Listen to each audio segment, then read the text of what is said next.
Hai, Assalamualaikum. Jom. Murid-murid dua amanah. Dah bangun belum? Dah ready untuk belajar? Hari ini kita nak membina kekunci dikotomi. Kunci dikotomi adalah salah satu cara yang digunakan oleh ahli-ahli biologi untuk mengenal pasti dan mengelaskan organisma iaitu tumbuhan dan haiwan yang secara sistematik berdasarkan persamaan dan perbezaan ciri-ciri mereka. Okey, kekunci dikotomi ni dibina daripada beberapa siri kaplet, iaitu pasangan-pasangan lah. Setiap kaplet terdiri daripada dua pernyataan. Okey, bila sebut pasangan maknanya ada dua pernyataan lah. Tentang apa? Tentang ciri-ciri organisma atau kumpulan organisma yang tertentu. Jom kita lihat contoh kekunci dikotomi bagi haiwan-haiwan ini. Okey, yang pertama bagi ikan bawal, kedua ayam, ketiga singa, keempat katak dan kelima ular. Okey, jom kita tengok bagaimana mereka ini dikelaskan. Itu contoh kekunci dikotomi bagi haiwan dulu. Okey, yang pertama kita tengok ada dua ciri yang disenaraikan, iaitu poikilotema dan yang kedua homoitema. Jadi pasangan ciri ini adalah berkaitan dengan sama ada haiwan tu berdarah panas atau berdarah sejuk, ataupun poikilotema ni kita tahu sebelum ni ia adalah haiwan yang boleh hidup dalam dua alam ataupun dalam air tanpa rasa sejuk, macam tu. Okey, manakala ciri kedua bersisik dan tidak bersisik, ciri ketiga tidak berbulu pelepah dan berbulu pelepah, dan ciri keempat tidak mempunyai insang dan mempunyai insang. Jadi ini adalah empat ciri yang mempunyai pasangan-pasangan yang berbeza-beza ya. Okey, kita tengok dulu A. Poikilotema, kalau arahan dalam kekunci ni dia kata pergi ke nombor 2. Bermakna kita pergi ke nombor 2, kita tengok sama ada dia bersisik atau tak bersisik. Maknanya haiwan yang berdarah sejuk ataupun haiwan yang boleh hidup dalam air ataupun haiwan dua alam dia boleh yang ada bersisik, dia suruh pergi ke nombor 4 pula. Sama ada kita nak tengok dia bersisik tu tidak mempunyai insang ataupun mempunyai insang. Sebab tadi cikgu kata dia berada dalam air kan. Okey, kita tak boleh ambil nombor 3 ni sebab nombor 3 ni dia tentu dah berdarah panas, itu homoitema. Okey, jadi kita pergi ke nombor 4 sama ada dia ada insang kah ataupun tidak ada insang. Dua ni.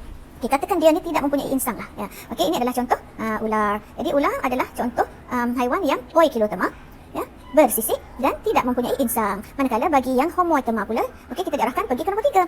Okey, yang berdarah panas ni ada bulu pelepah kah ataupun tidak berbulu pelepah ataupun berbulu pelepah. Okey, yang tidak berbulu pelepah ni maksudnya bulu rambut lah ya. Okey, jadi kalau kita tengok yang tidak berbulu pelepah atau bulu rambut ni, ia adalah singa. Singa ni adalah mamalia. Okey, bagi yang berbulu pelepah pula, kita nampak dia adalah ayam. Okey, mari perhatikan untuk ciri yang kedua ya, iaitu bersisik ya, dan kita diarahkan untuk pergi ke nombor 4. Okey, cuba tengok yang nombor 4 ni. Ada dua saja, tidak mempunyai insang dan mempunyai insang. Okey, kalau tidak mempunyai insang dia adalah ular dan mempunyai insang adalah ikan bawal. Okey, itu adalah contoh ya, bagaimana haiwan-haiwan ini dikelaskan. Kita tengok pula bagaimana untuk mengelaskan ya bagi tumbuhan melalui penggunaan kekunci dikotomi. Okey, tumbuh-tumbuhan tersebut adalah seperti jagung, Meschentia species, paku pakis, Gnethem species dan pokok bunga matahari. Okey, jadi kita akan tengok bagaimana pokok-pokok ini ataupun tumbuhan ini dikelaskan. Okey, pertama sama ada ia berbunga atau tidak berbunga. Yang kedua tanpa vaskular dan mempunyai vaskular. Yang ketiga ciri monocotyledon dan dicotyledon. Dan yang keempat tidak menghasilkan biji benih dan menghasilkan biji benih. Okey, jom kita tengok yang pertama. Okey, katakan kita ambil A ya. A yang tidak berbunga. Okey, diarahkan untuk kedua ya. Nombor 2. Nombor 2 ni ada vaskular ke? Tak ada vaskular. Tanpa vaskular ke? Ada vaskular.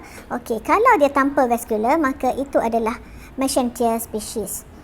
Okey, manakala kalau yang berbunga ya, kita ambil yang berbunga, kita pergi ke nombor 3. Sebab apa yang berbunga? Kita dah belajar tentang dia ada biji benih ya, iaitu sama ada 1 biji benih untuk monocotyledon dan 2 biji benih untuk dicotyledon. Okey, katakan yang pertama kita ambil A ya, iaitu monocotyledon. Apa contohnya? Contohnya ialah pokok jagung ataupun padi.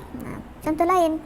Okey, seterusnya dicotyledon. Okey, katalah kita ambil dicotyledon. Okey, contohnya ialah pokok bunga matahari yang mempunyai 2 biji benih. Okey, seterusnya untuk yang kedua, cuba kita tengok yang mempunyai vaskular ni. Yang ada vaskular, kita kena pergi ke nombor 4 lah. Sebab yang tiada vaskular tadi tentu dah Meschentia species.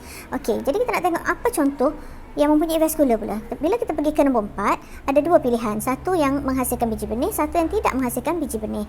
Jadi, kalau yang tidak menghasilkan biji benih, contohnya adalah paku pakis. Yang paku pakis ni tidak menghasilkan biji benih. Sebab apa? Sebab dia membiak melalui spora. Okey, dan yang menghasilkan biji benih, contohnya Gnethem species. Okey, seperti dalam gambar tadi lah yang kita tengok. Gnethem species ni adalah tumbuhan yang mempunyai biji benih. Okey, dia macam buah tu. Bila macam buah macam ni, maknanya dia ada biji benih. Macam yang paku pakis tiada biji benih ni. Sebab apa? Sebab ni adalah yang titik-titik hitam yang you nampak belakang daun tu.